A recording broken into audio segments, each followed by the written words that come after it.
Imagine sitting on the beach somewhere, being totally blissful, with a fresh ocean breeze across your face and the feeling of sand between your toes. It's been a while since I've been to the beach, but last time I visited, I did not want to leave. Maybe you're sitting in one of those stretched out chairs with a huge umbrella over you while you scroll through the cyberpunk NFTs that you bought a few days ago. You know, those pixelated JPEGs of humans with very slight cosmetic alterations. And you're just checking in to see the passive income that they're earning. In fact, maybe they're the reason you're at the beach in the first place. Welcome to Whiteboard Crypto, the #1 YouTube channel for crypto education, and here we explain topics of the cryptocurrency world using analogies, stories, and examples so that you can easily understand them. In this video, we are going to explain how you could make long-term passive income by simply owning NFTs in the future. Also, how blockchains could completely prevent the GME short selling issues, and why you should watch other videos on this channel if you want more content similar to this educational video. Let's dig in.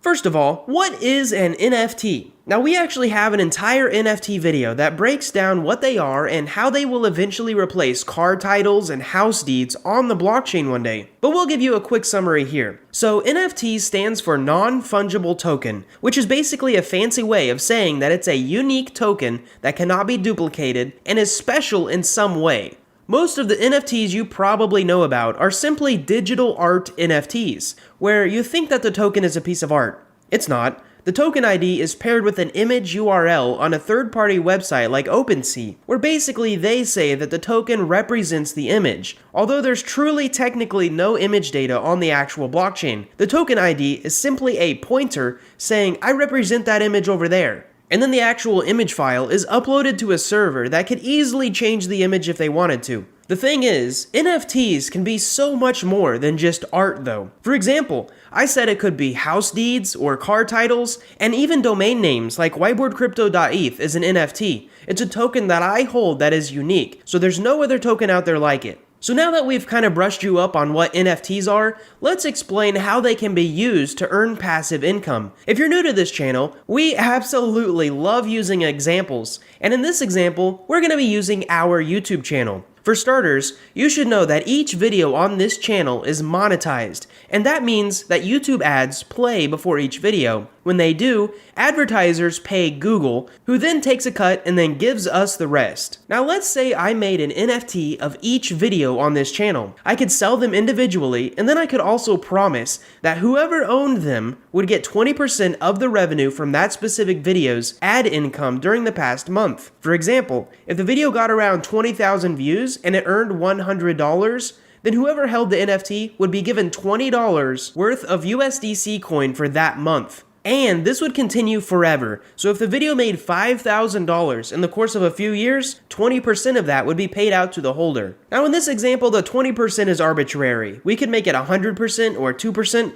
but the idea is the same. This allows our audience to invest in our project and also be able to earn a reward if our videos do well, basically allowing you to have skin in the game for our success. Not only that, but these NFTs could quickly become somewhat of a gamble, where users could pay more and more for each NFT, expecting a certain video to pop off one day due to the algorithm. Now, I'm sorry to say, but we won't be doing that anytime soon. There are many problems, which we'll talk about later in this video. But if that idea tickles your fancy though, leave a like on this video and maybe we'll consider it. Nevertheless, this is the core idea of a passive income NFT, that it is a digital representation of a physical asset that actually adds value and earns in some way. Personally, I remember YouTube creators like Graham Stephan, Alex Hormozi, Andrew Kirby, and Practical Psychology were once in their growing stages, and I was thinking, man, if they were a stock, I'd definitely invest in them. They just need a little support, and I know they'll be big one day. Needless to say, they got big anyways, but NFTs like this would allow them to benefit in the short term, and investors like me to benefit in the long term. Speaking of that model, this is exactly what music artists will soon be using them for. The next example of a passive income NFT is real, and it will be music artists. I recently heard of this artist Blau, who set up an NFT drop of 333 total tokens. All of these tokens combined represent 50% ownership in the streaming royalty rights of a song called Worst Case. What this means for you is that 50% of all the money he earns from Spotify by playing that song, he's giving to the NFT holders. Also, each token had unique artwork tied to it, so they are all different. To put this into perspective of how much the artist made, there are currently 257 items on OpenSea, which is an NFT marketplace, and the floor price, which means the lowest possible trading price, is 2 Ethereum. 257 items times 2 Ethereum times an average price of $4,000 per ETH equals over $2 million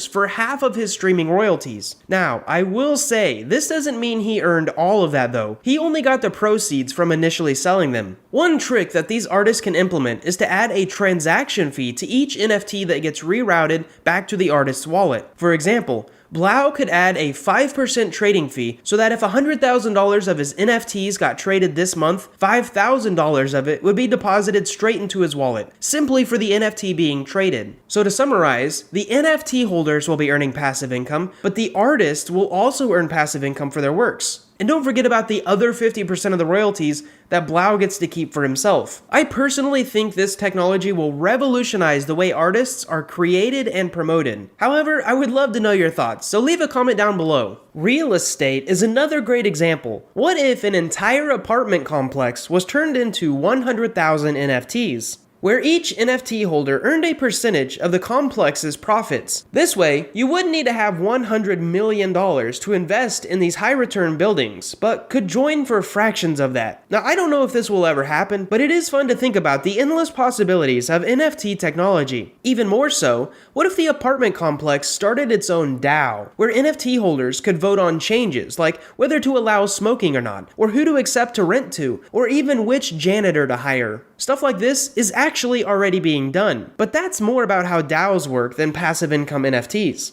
Moving on, let's talk about the problems of this. One of the main problems of this idea is who's going to make the payment, because it certainly won't be the blockchain making the payment. Someone has to physically take all of that earned money, deposit it onto the blockchain, and then send it to a bunch of different wallet addresses, which, if you know anything about the Ethereum network right now, it could quickly eat up fees if they're not careful. It seems that this is the biggest problem stopping passive income NFTs from becoming the next big financial opportunity, and I don't see why companies in the future, or even DAOs, wouldn't sell shares of their company as an NFT one day. In fact, while I'm on this topic, this would solve a big problem around the GameStop naked short selling issues. If the NFTs were on the blockchain, we could actually see who owned every single share issued, where they were, how often they were moving, and who really does have diamond hands. I've been doing a lot of thinking about this topic, and have recently learned a ton that I want to share with you. In fact, I even had a video idea that I might call the NFT bubble, where I explain a few other misconceptions and issues around NFTs,